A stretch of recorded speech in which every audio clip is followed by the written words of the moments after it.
Hello， 大家好，今天给大家带来的是黑白松露。首先就要说它们有什么不同，价格不同，颜色不同，味道也不同。同样的规格，白松露肯定是要比黑松露贵的，并且个体越大，这个松露越贵。像我这个买的算很便宜的，这么点儿大的小白松露，跟大拇指一样大，这么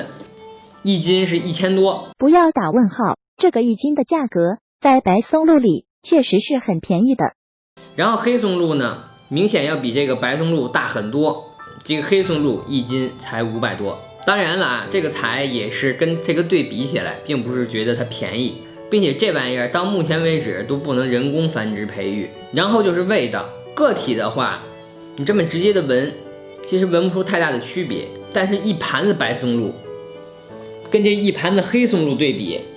能明显的闻出来特别大的区别，就是这个白松露味道非常的窜鼻，非常的香，而这个黑松露单闻还行，要跟它一对比，那基本可以说没有味儿。我们一看到这一盘是没有清洗过的黑松露，有点像大巧克力，然后这一盘是没清洗过的白松露，感觉跟山药豆似的，然后这边呢是清洗过的黑白松露，这个白松露清洗完了有点像夏威夷果，然后黑松露呢清洗完了只是把上面表面的泥巴刷掉了，外表的差距并不是特别的大。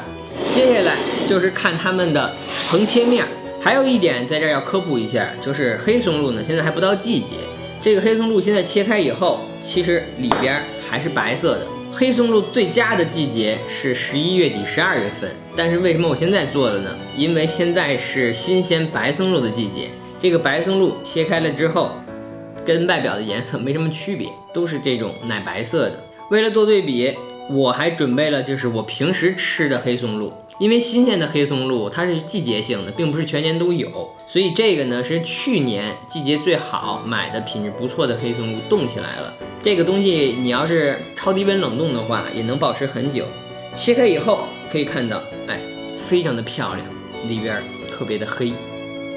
味道的话，成熟了的黑松露其实也是挺香的。接下来呢，就是跟大家科普一下这松露啊怎么吃。我看很多人其实都知道松露是好东西，但是具体它在什么料理上应该怎么吃，大家可能并不了解。首先就是煲汤，煲汤的话就是切大片，非常的厚，这个是一般炖汤啊煲汤大片来弄。还有2种吃法呢，就是用刨片器，把它刨成这种薄如蝉翼的薄片状，非常的柔软，它是完全可以直接放在任何食材上当做调味品来吃。最后一种吃法也是我最喜欢的吃法，就是刨成丝。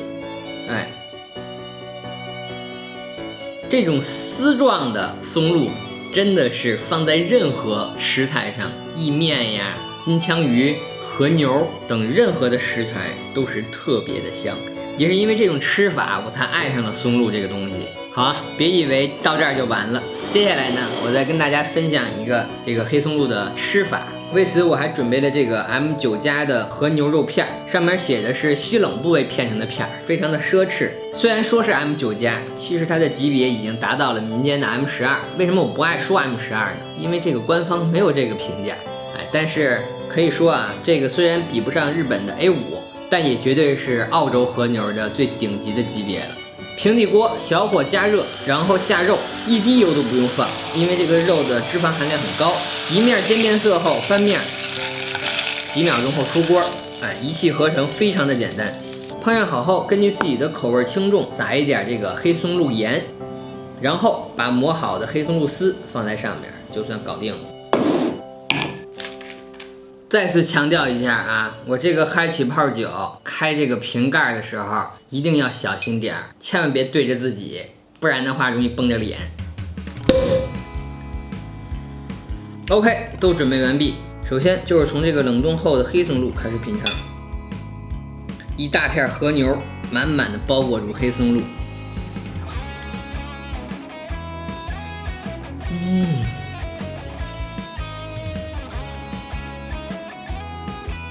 最顶级的和牛，入口即化，牛肉的味道非常的浓，配合上这个松露，味道很中规中矩，就是和牛配黑松露的味道，也可能是平时这个吃惯了，没有什么太大的冲击，但是好吃是绝对的好吃，这种搭配推荐任何人去尝试。然后就是这个新鲜的黑松露和牛，直接用这个和牛包裹着这个黑松露。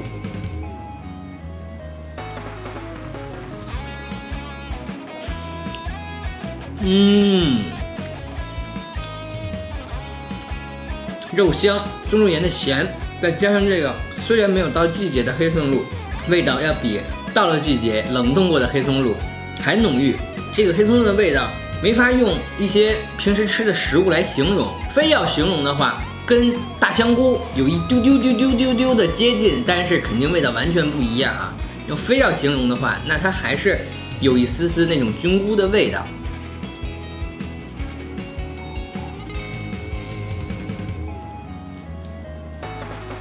好，最后就是最期待的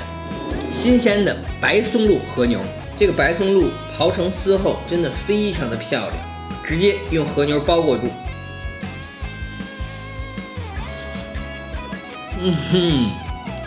哇，太香了！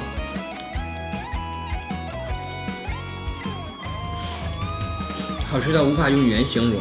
白松露跟黑松露的区别不光是味道浓郁，其实新鲜的黑松露如果达到季节，它的味道的浓郁程度丝毫不会比白松露差，但是白松露的味道更加的清香，同样浓郁的情况下，它更加的不能说是水果的香，但是感觉吃起来就是更加的清口清爽，具体形容真的不是特别好形容。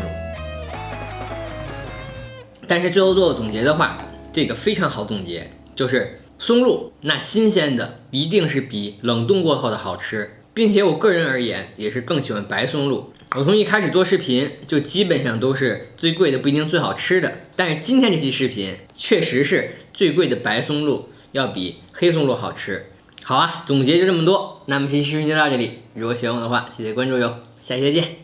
拜拜。